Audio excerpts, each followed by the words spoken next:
Hey, pessoal, tudo bom com vocês? Como vocês estão?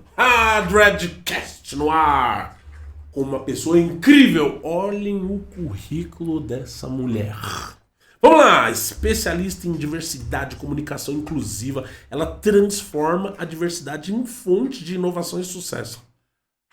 Atua como palestrante e mentor e sob sua marca promove ambientes inclusivos. Aborda, dentre outros temas, o desenvolvimento profissional de mulheres, pessoas negras e da população, que eu vou falar agora, de LGBTQIAPN+. Também, especialmente mulheres trans e travestis. Essa é a mulher com formação em gestão de marketing e data science pela Escola Superior de Propaganda e Marketing. Traz experiência de anos de atuação com empreendedorismo e marketing. Mais conhecida como Samantha Neves, a trans perfeita.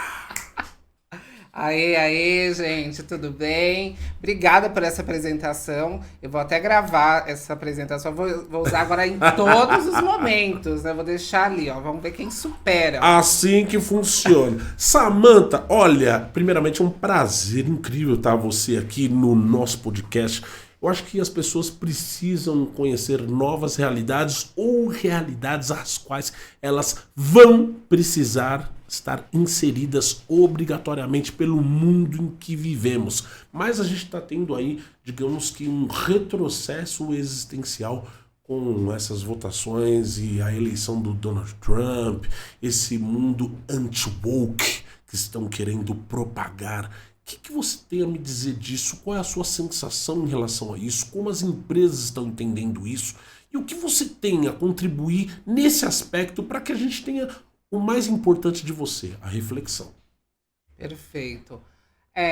Quando veio a bomba ali, o Donald Trump falando sobre todas essas questões e colocando pessoas trans como pauta, no sentido de são as vilãs da história, eu comecei já a ficar pensando, porque se você pensar, as pessoas trans representam 1 a 2% da população mundial. Ou seja, não é nada. Não dá pra gente se juntar e dominar o mundo. Mas faz muito barulho. Mas, e essa questão do inimigo em comum que ele faz acaba atrapalhando muitos desenvolvimentos. Então, hoje, eu vejo que algumas empresas falam assim para mim, tanto empresas quanto colaboradores. Quando eu vou numa empresa, as pessoas elas já olham assim, nossa, é uma resistência, essa empresa é uma resistência de estar indo contra a maré, porque muitas empresas pararam de investir em diversidade, inclusão, colocam essas pautas assim como secundárias. Do dia para noite?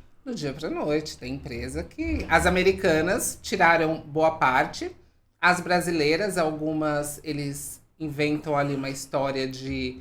a gente tá pensando aqui... Mas que hipocrisia, né? Nossa, para tirar isso do dia pra noite, significa que nunca existe uma consciência inclusiva. Nunca.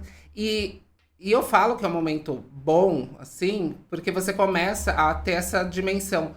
Qual a empresa que levava a sério a diversidade e qual a empresa que estava ali só pelo hype? E a empresa que estava só pelo hype, ela começa a cair, porque as pessoas começam a entender que... então quer dizer que agora não é moda diversidade, você não fala... E aí eles vão perdendo colaboradores, eles vão perdendo ali uma atração. E aí tem uma novidade maravilhosa para quem é empreendedor, é que até valor de mercado para empresas diversas é um valor maior. Empresas que investem em diversidade, ela tem um valor maior de mercado. Então não adianta a pessoa fazer esse jogo sujo de falar que faz diversidade, mas na verdade não faz. E nesses momentos que ela não fortalece a diversidade, que não é uma coisa que está sendo pautada, então, assim, sua empresa faz porque ela acredita e não porque estão falando, ela começa a perder oportunidades e aí vai desde investimentos até talentos. Interessante, ó, eu vou te dizer uma coisa, eu tenho a seguinte impressão, talvez eu possa estar equivocado, você muito melhor atenta e principalmente conhecedora do tema vai poder me nortear. Eu sinto que inexorável, a gente não tem como impedir essa discussão, seja agora ou seja mais pra frente, porque as pessoas exercitam muito melhor a liberdade existencial hoje do que exerciam ontem. Isso é um evento imparável. Então você vai encontrar pode ver, como a própria sigla LGBTQIAPN+, vai aumentando, porque as pessoas vão se redescobrindo o que elas não só se sentem melhor, o que elas são, efetivamente. E você obrigatoriamente tem que conviver com essas pessoas. Então, assim, é imparável essa... Por mais que queiram parar, isso, na minha opinião, não, essa roda não vai parar. Mas você enxerga que pra você, como uma transnegra, seja uma luta diferente ou uma realidade diferente de outras pessoas, você consegue enxergar que existe, digamos que, camadas nesse tipo de relação? Como se dá isso? Eu tento entender essa dinâmica, mas eu prefiro que você explique, até porque você vive isso. Então você vai me passar uma experiência para muitas pessoas que simplesmente elas não sabem. Eu adoro o desconhecido pela voz de quem vive. O segredo é esse. Sim, sim. Tem algumas táticas e tem alguns estudos.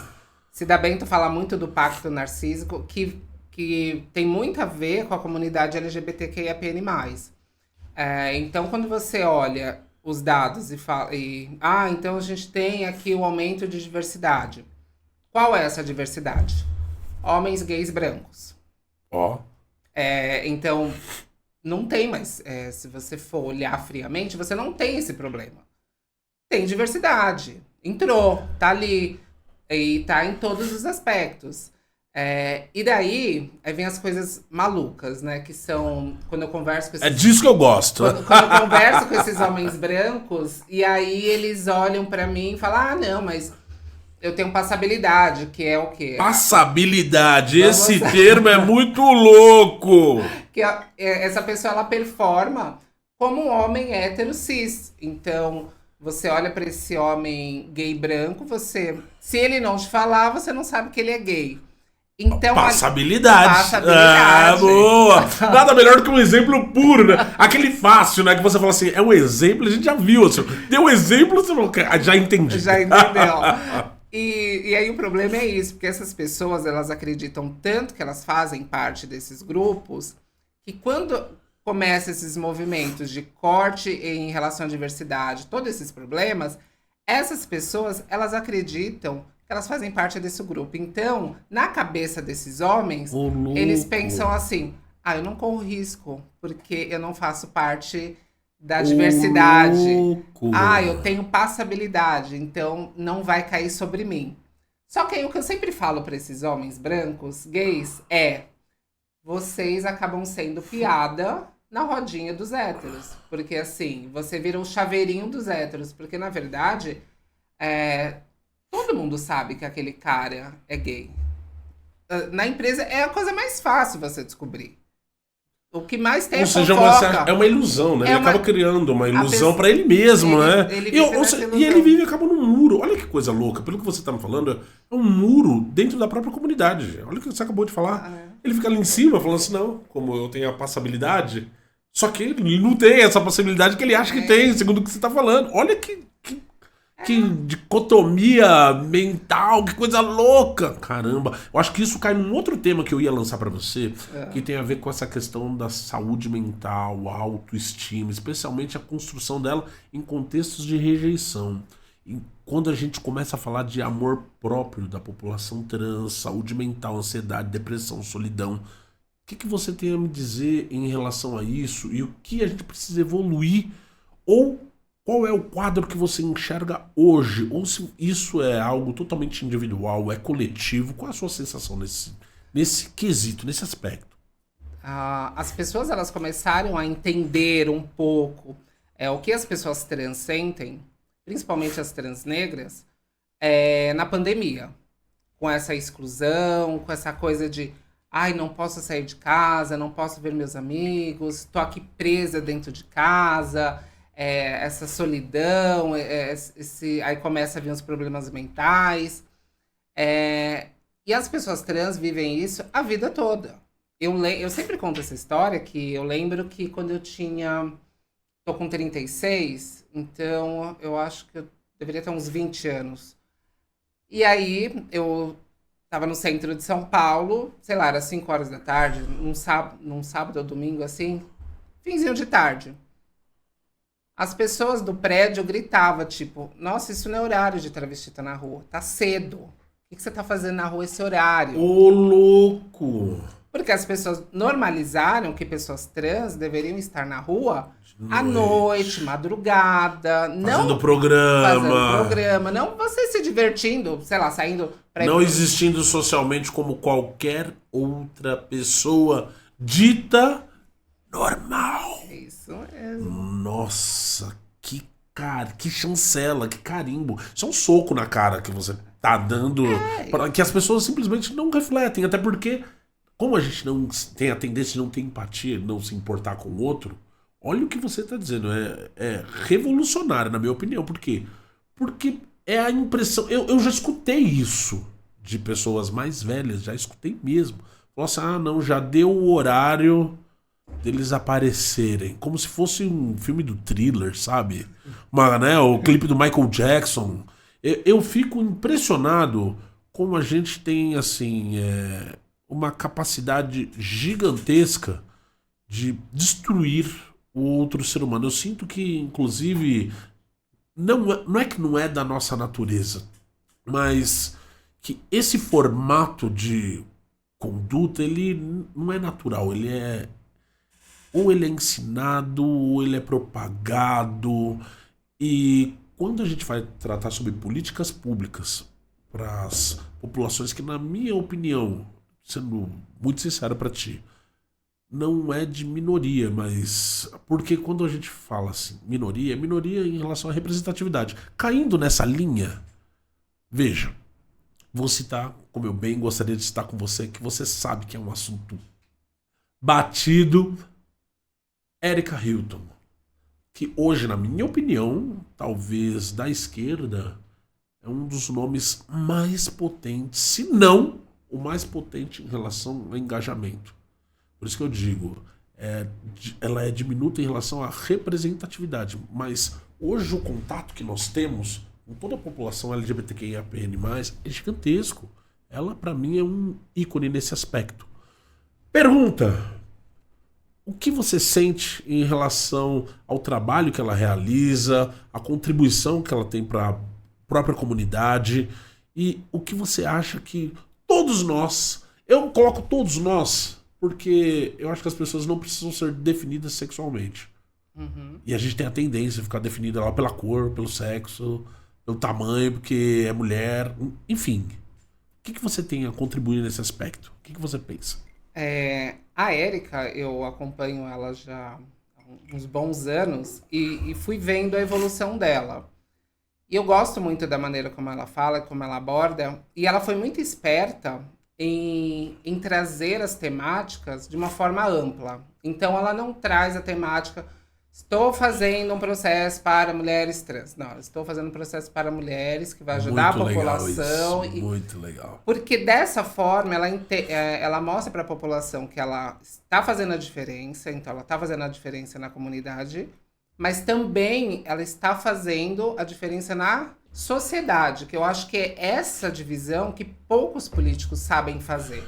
Porque ou eles cuidam só de um pedaço, só de um espaço da sociedade, e eles não conseguem descolar. Então, e ela traz muito isso, que eu gosto bastante, que é essas políticas voltadas para os grupos minorizados, e aí vai...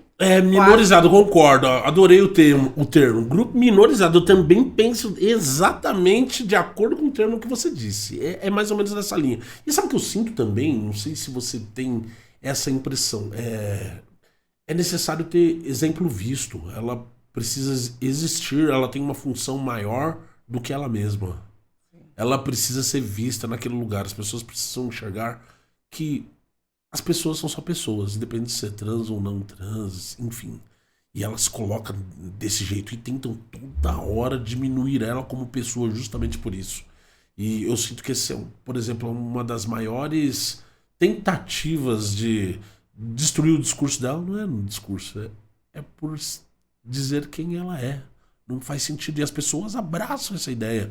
Eu acho que... o que você pensa sobre esse recrudescimento mundial nesse aspecto e principalmente a utilização disso de forma política contra o próprio empreendedorismo da população, autoestima, enfim. O que você sente em relação a isso? Eu sinto que o ser humano, quando ele quer ser perverso, ele é. E aí o pulo que as pessoas trans fazem, aí eu fiz, e eu sempre falo isso para as pessoas, é você entender quem é você e você tá bem com você. Porque quando você... E o tá bem é do sentido, se me chamar de travesti, legal, não vou encarar como uma ofensa. Se me chamar de trans, não vou encarar como uma ofensa. Porque são uma das táticas que as pessoas usam para desestabilizar. Então, você não é mulher biológica. E aí, se você não tá bem com você, você desestabiliza. E aí, eles começam com esses discursos, sempre voltando com a mesma coisa, que a biologia, que você sempre vai ser um homem, não sei o quê, não sei o quê. Quando você tem isso muito claro, e eu tenho isso muito claro na minha cabeça, não me atinge. E no ambiente profissional? No ambiente profissional é um pouco mais velado. Eu vejo que as pessoas, elas... que interessante. Não que na sociedade também não seja velado. O que mais as pessoas fazem é nas redes sociais. Então aí lá fala. Eu acho que as pessoas nas redes sociais, assim, eles parecem até que são mais verdadeiros. Sabe, justamente por trás ali, eu vou falar tudo que eu penso. Aí quando encontra você, não tem coragem de dizer a mesma pessoa. Não tem. E aí é que eles se ferram, porque nós, pessoas trans, a gente não consegue viver na mentira. Então, vocês vivem a verdade na cara, assim, ó. Sempre. Então, quando essas pessoas nos encontram, eles ficam em choque, porque eu vou ser a mesma pessoa. Eu vou debater da mesma forma. E aí a pessoa ela não tem ela não tem essa coragem. Mas no mundo corporativo, ele, por excelência, é um mundo de aparências, né? É um mundo de aparências. Por excelência, independente dessa questão. Eu acho que nessa questão fica mais ainda, porque o que você falou ficou muito claro, das empresas de um dia pra noite cortarem prestações de serviços de ESG. No momento anterior não, ESG, é o futuro. O Trump entrou, acabou nossa. Não, e eles vão usando essas estratégias cada vez mais para diminuir essa importância da diversidade. A importância. Agora você falou tudo, porque tem um potencial de valor, sim. As empresas ganham, as pessoas enxergam isso. Não adianta falar que não. É só a gente assistir hoje uma televisão, uma novela das 8, você enxerga. Vamos falar da... reprise de Vale Tudo. Tá passando aí reprise de Vale Tudo. Eu sou dessa época que eu adorava essa coisa. Eu lembro até quem matou o Det Reutemann, viu, pessoal? Foi a Leila, mas agora não vai ser mais ela, né? Que ela era a Cássia Kiss. Só que hoje você vê a formação das pessoas tá totalmente diverso do que foi lá nos anos 80. Antes, tava até passando, eu vi em algum lugar, era uma formação que era uma mesa, né? Aí tinha todo mundo branco na mesa, aí vinha a empregada negra servir e tal. E hoje é totalmente diverso. O pai serve todo mundo, a pessoa negra tá lá sentada. Porque o Brasil é isso, sempre foi. A diferença é que agora a gente tá mostrando. E a gente sabe, né, que o status quo é algo que quem está não quer perder. Jamais. Então essa luta woke, na minha opinião, é uma outra luta. É uma luta para manutenção do conservadorismo, para conservar aquelas coisas absurdas. Como diria Renato Russo, o passado de absurdos gloriosos. É isso mesmo. Eu vejo que eu fico assim, às vezes eu fico muito estressada quando eu vejo isso. Esses discursos das pessoas falando que antigamente era melhor, que as coisas funcionavam. Antigamente era melhor. E aí, eu sempre fico pensando, mas era melhor pra quem? Quem tava feliz? O que tava funcionando? Pra quem tava funcionando? E quando você olha o que tá A gente lembra da nossa infância, né? Era melhor pra quem? Eu imagino. Olha, eu vou te dizer. E quando você se reconheceu uma mulher trans, como foi essa transformação pra você? Algo bem pessoal. Não sei se você sente a vontade de falar sobre isso, mas eu gostaria. Aí é uma pergunta minha, pessoal. Eu gostaria de saber como foi esse aflorar da Samantha, a trans perfeita. Olha, vou usar tudo de jingle agora. Olha, na época que eu me entendi, era meio complicado, porque não era isso, não era falado, era um grupo que você só via à noite. Família, mãe, pai, como é que foi isso? Meus pais, eles sabiam, claro, não, assim... Claro! Não tinha como não saber, mas eles nunca falaram nada. E aí eu fui me descobrindo por meio dos meus amigos, porque eu tinha um amigo, eu tinha porque ele faleceu, mas ele era um homem gay. E aí um dia eu perguntei pra ele, né? Falei, cara, você gosta de usar maquiagem? Você gosta de usar roupa feminina? Ele, não gosto.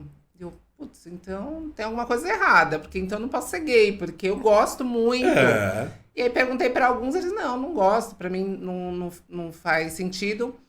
E aí eu comecei a olhar outro universo, que era das pessoas trans. Só que na época, e eu sempre falo isso, as opções eram, ou você faz prostituição, ou você trabalha em salão, ou você trabalha em moda, ou acabou. Eram reduzidíssimas, né? Eram essas as opções. Era o passado que era melhor. Era o passado que era melhor, não sei dizer pra quem. Pra quem? E daí... Você entra em choque, você fica assim, cara, peraí, eu tenho 3 opções? De existência? De existência. Se eu não quiser fazer nenhuma das 3, o que eu faço? Tipo, não tem opção?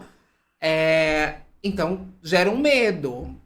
E aí você vai lutando com isso. Tipo, cara, mas também não posso ficar nessa mentira, nessa vidinha aqui de faz de conta, de eu não sou uma pessoa trans, eu vou performar como homem gay, também não vou performar. E aí, logo depois... E quando eu me assumi, quando eu comecei a me descobrir como uma mulher trans, eu trabalhava em salão de beleza. E a dona do salão falou pra mim, assim, se você quiser fazer esse tipo de coisa, aqui no salão não, porque as clientes não vão permitir. Esse tipo de coisa. E aí é o que eu ouvi, era esse tipo de coisa, um dia você vai se arrepender... Você deve estar maluca. Quando essa moda passar, aí você pode... Se você não existisse dentro de você. E eram debates assim, as pessoas...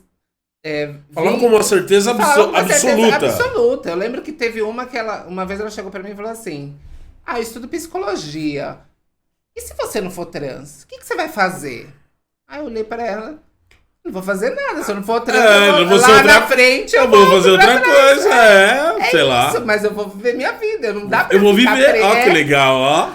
Então as pessoas, elas tinham isso. Tanto que aí depois eu saí daquele salão e fui para um outro, que as pessoas me aceitavam do jeito que eu era. Então, teve essa... por isso que eu vejo que muitas demoram para se assumir, para fazer essa transição, porque... No meu caso, dentro de casa foi tranquilo, mas no trabalho tinha muito isso de, nossa, mas você vai ser isso?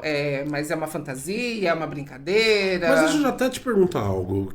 Como é que você sente que hoje, por exemplo, como é que tá o contexto nesse sentido hoje? Por exemplo, para uma menina trans, hoje, que se reconhece. E assim, tanto o desenvolvimento familiar, ou com relação, por exemplo, profissional, o que você sente?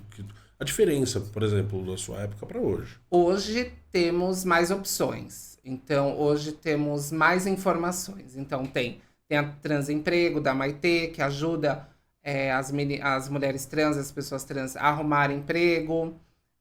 Algumas famílias procuram conhecimento. Então, a gente estava falando da novela. Às vezes tem alguma coisa na novela, às vezes tem alguma coisa numa série. Então, as pessoas começam a entender ali um pouco o que é uma pessoa trans e que é algo normal. Então o acesso é maior, as informações também. Mas você sente que hoje é mais estereotipado ou é menos? Porque eu acho que a gente trabalhou mais essa questão interna, inclusive das outras pessoas, em relação ao respeito.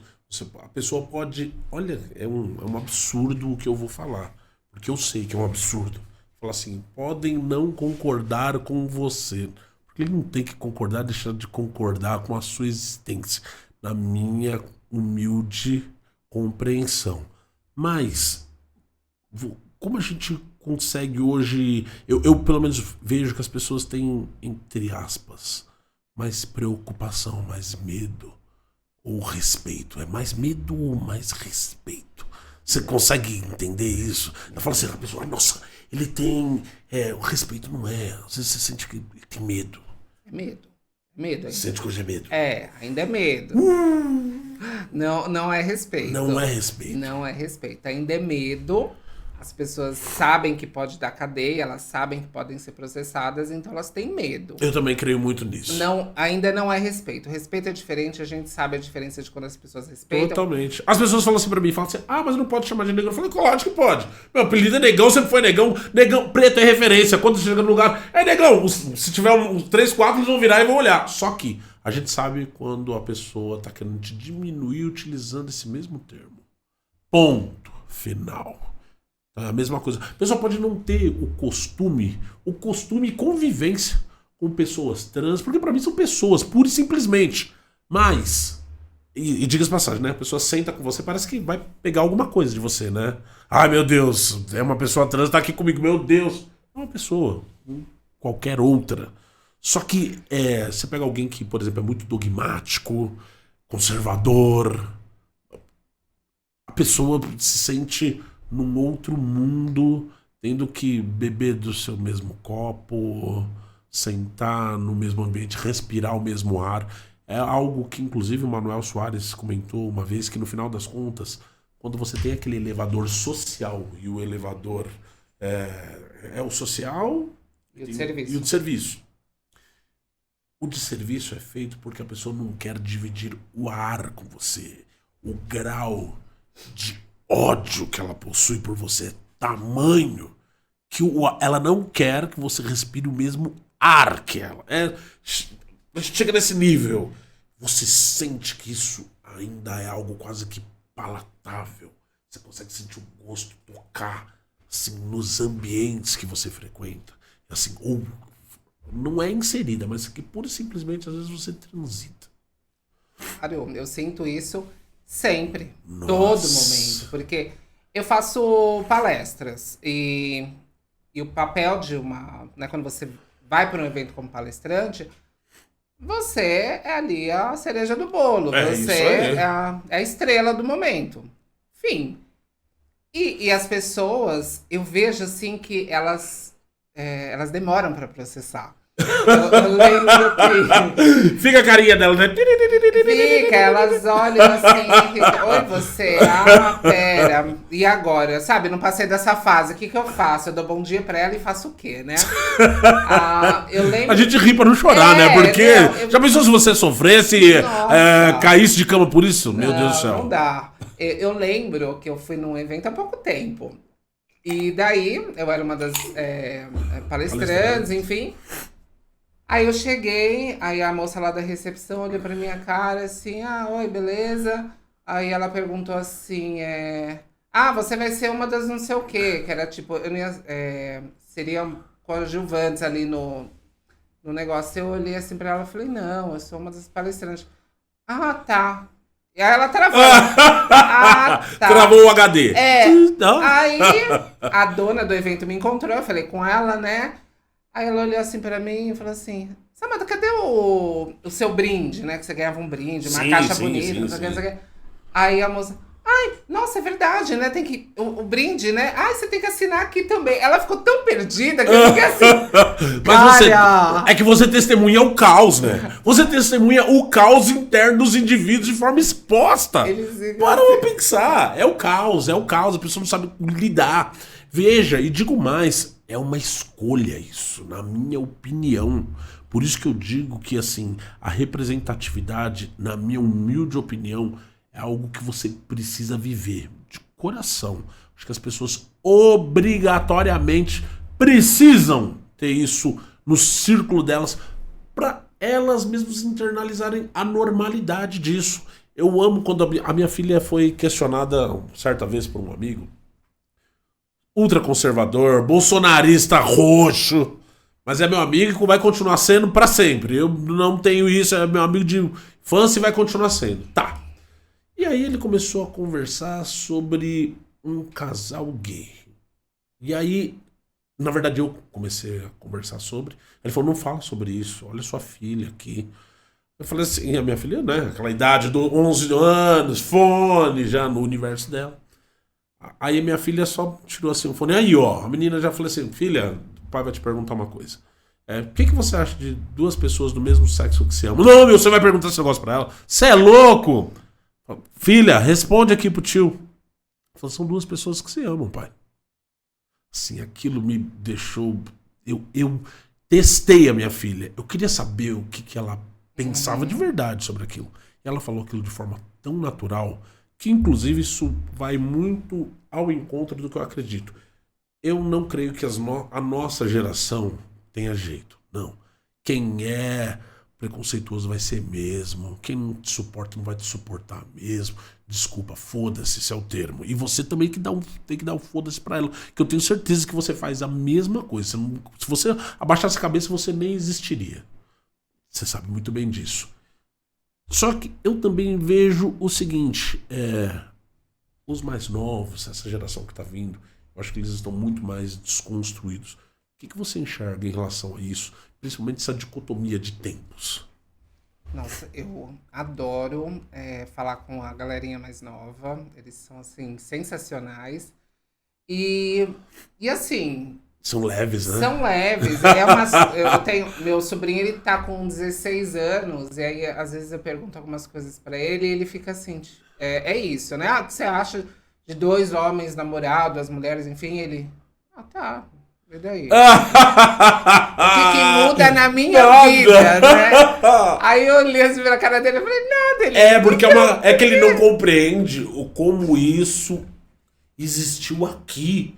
Quando a gente vê aquelas entrevistas dos anos 80, o povo falando que tinha que matar na rua. Assim, o caos, a hecatombe. E o que você sente com relação ao governo, medidas públicas, incentivo para, especialmente, você desenvolver suas potencialidades? Você acha que ainda estamos muito aquém do que deveríamos estar?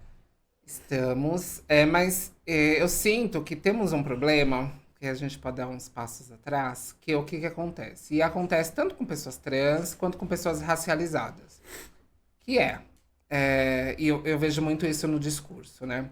Então, eu vim da favela... Aí um amigo preto também veio da favela, e aí um amigo branco também veio da favela. E aí essa pessoa branca, ela vai olhar e vai pensar assim, nossa, mas a Samantha tem bolsa agora, por ser trans, então ela tem bolsa na universidade, tem cota. O cara que é preto também tem cota lá na universidade. Eu sou branco ferrado e não tenho. E aí aqui tá um problema que eu acredito que a gente precisa discutir mais, porque essas pessoas medianas, que não vão estudar muito, não vão procurar muito da história, precisam entender essa diferença. Eu lembro que um primo, uma vez ele falou isso pra mim, né? Meu pai é um homem branco, então da parte dele as pessoas todas são brancas.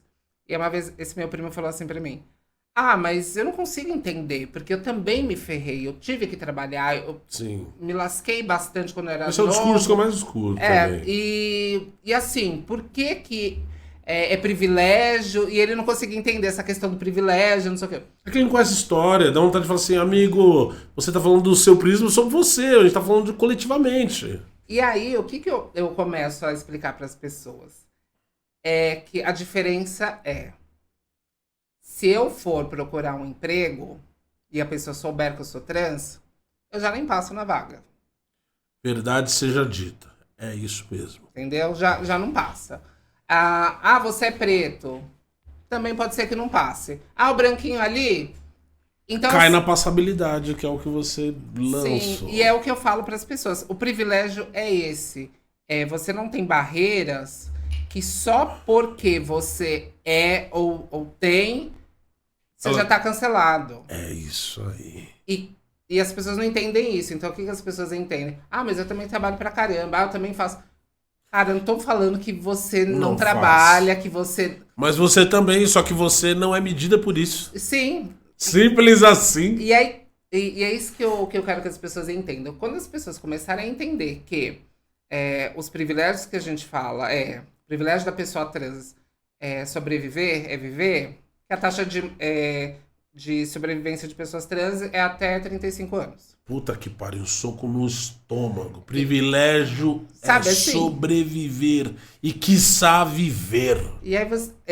Dignidade. Então você começa a olhar essas coisas.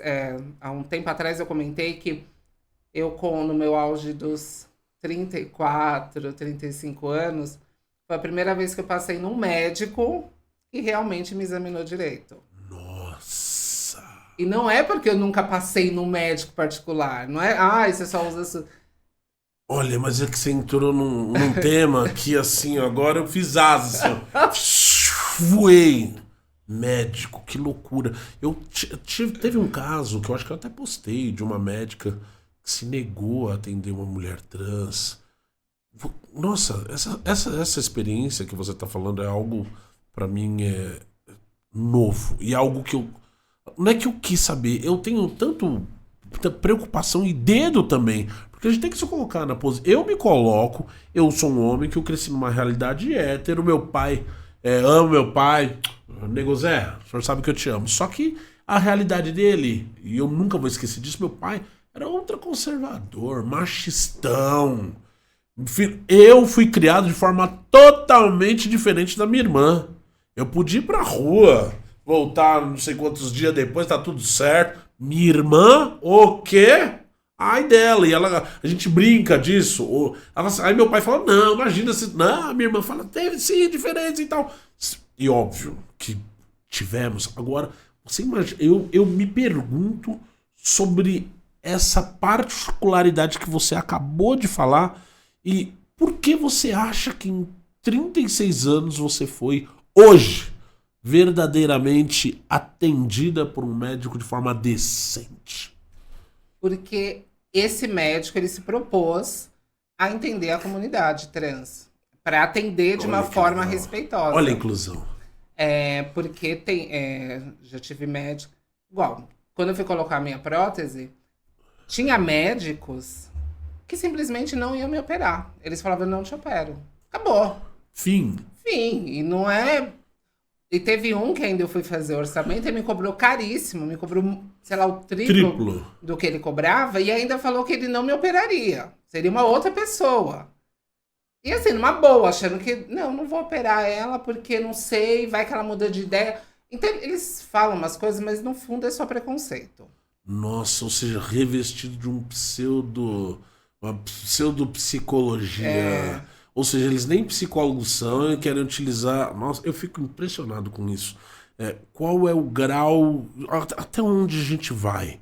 E você enxerga que isso ainda é muito recorrente ou se alterou muito essas questões, principalmente na área médica? Porque você disse isso da parte médica é um negócio que eu fico bobo. Eu fico bobo. Você deve ter passado por poucas e boas. Eu nem imagino. Pra te falar a verdade, a minha imaginação não consegue alcançar sequer perguntas. Não, em nome do respeito que eu tenho por você, pela comunidade e por mim, porque eu também não quero me colocar numa posição de alguém que não sabe lidar com esse tema, porque é a verdade. Você me ensina. Você tá aqui, no final das contas, é pra me ensinar. Eu sou egoísta. E você tá me ensinando muito. Verdade. A gente tem que ter consciência disso. A Data tem falado assim, nossa, por que ele insiste, né? Já fiz live com ela. Porque ela me ensina, pessoal. É isso. Mas, olha, da área médica, assim, de atendimento, eu até me perdi no que você queria saber. Essa realidade. O que você enxerga? Sobre a evolução, o que tem acontecido, os profissionais. Eu sinto assim, tem evolução, mas como tudo no nosso mundo capitalista, tem evolução se você tem dinheiro, se você começa a ter acesso. Nossa. Porque hoje o médico que eu passo, ele é particular, e o preço dele, eu fico assim, não é todo mundo que pode pagar. E não é nem me vangloriando nem nada, mas é assim. É uma realidade. É um preço caro. sai caro. Ou seja, sai caro hoje. Sai Ser caro. uma trans com dignidade, né? Sai muito caro. Sai Nossa, muito caro. a nossa conversa bate aí. Sai caro ser alguém com dignidade. Porque se você for observar, qualquer pessoa hoje tá assim. Porque se você for observar, a qualidade da escola pública tá ruim. Não adianta, dependente da criança, tá ruim. Você vai numa creche pública, eu vejo cada absurdo. Os clientes me procurando por coisas absurdas. Eu tive um cliente que o menino foi levado para a delegacia porque veio com uma arma de brinquedo. Levaram um menino na viatura, de verdade. Com arma, apresentando arma pro menino. Sem a mãe. Você acha que isso aconteceria, por exemplo, numa escola particular? Um ângulo, enfim, uma etapa da vida? Não aconteceria. Então, assim, o que você está falando e resumindo, infelizmente, cai na retórica que, na minha opinião, é algo que não querem que nós a gente discuta ou que a gente reflita. Na verdade, é um apartheid econômico. O apartheid de possibilidade, ele obrigatoriamente bate na grana. E o que você enxerga para isso ser superado? Qual é a fórmula que você consegue observar para existir um futuro melhor? Talvez não para você, que você vai plantar tâmaras, né? Talvez não vá colher. Você está me ensinando, é o que eu digo. E ensinando talvez muitas outras pessoas. Eu gosto muito da economia criativa. Pessoas trans trabalham muito bem com isso. Eu trabalho muito com... Nós estávamos comentando antes de começar de parcerias com pessoas que fazem o mesmo trabalho que o nosso. Então, eu tenho muitas pessoas parceiras que também fazem mentorias, que fazem palestras, que têm a sua consultoria. E as nossas parcerias são essas. Então, na minha mentoria, por exemplo, quando você fecha comigo, pelo menos 2 sessões vai ser com alguém diferente, com alguém da comunidade. Então, vou trazer uma trans preta, vou trazer uma pessoa não binária, vou trazer uma mulher preta, não sei, vou trazer ali alguém diferente do seu convívio, muitas vezes diferente do seu convívio, mas com uma experiência incrível no negócio dela, para que você também conheça. Porque dessa maneira eu acredito que aí você começa a fazer o dinheiro circular. Porque não adianta eu ser a única. Então, até uns anos atrás a gente discutia isso sobre a Thaís Araújo, né? De ser a única atriz negra. E qual que é o problema de você ser a única? É que quando não existir mais a Samantha... Quem será? Acabou. Nossa. Então você precisa fazer esse ciclo. E eu faço esse ciclo toda vez com os meus clientes. Então... Nossa, é angustiante o que você disse, se você parar pra pensar. Porque você precisa obrigatoriamente deixar um legado. Por isso que eu acredito muito que a representação ela não pode ser só ficta, ela tem que ser real, ela tem que ser... ela tem que ter uma concretude. Tem que ter as pessoas ali. Você tem que ter um contato com elas. Nossa, olha, parabéns. Eu acho que deu pra gente bater um papo legal, pessoal. Deu pra vocês aprenderem alguma coisa aí com a Samantha, porque eu aprendo muito com essa mulher, muito. Faço questão de agradecer você ter vindo aqui, ter participado do Dreadcast. Espero que seja um sucesso, que as pessoas que assistiram isso possam absorver e se tornar alguém minimamente melhor. Olha, você já está salvando você e o seu círculo. São as minhas palavras para você.